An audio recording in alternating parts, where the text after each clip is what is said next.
it's important to be conscious and make transparent what is the strategy to separate the management layer from the app layer.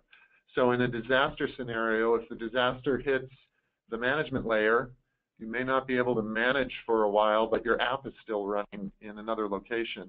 If the disaster hits and the outage hits the app layer, you can go to a management layer that's still running and fire up the DR scenario from there. So these are obviously all points that we believe are generally applicable. They're all points that we've dealt with at RightScale and that our product also addresses. But I hope that's a helpful kind of groundwork to lay for the discussion, Dave. Yeah, it's very helpful, Michael, and thank you very much.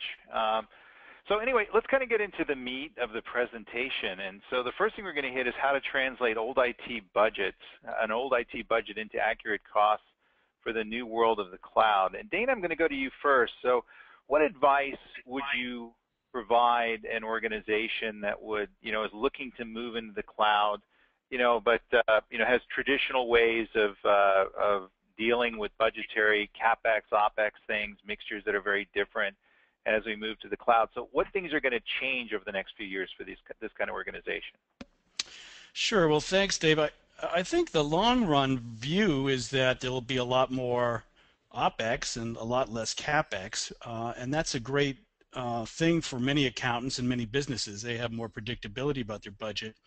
But the transition period is going to be a bit more unclear, and it's going to vary, of course, from company to company. And I'm not sure we should look at this strictly as a budgetary decision only. I happen to believe that there are going to be long-term cost efficiencies and benefits for moving to cloud models, but I don't think that that should be your primary motive.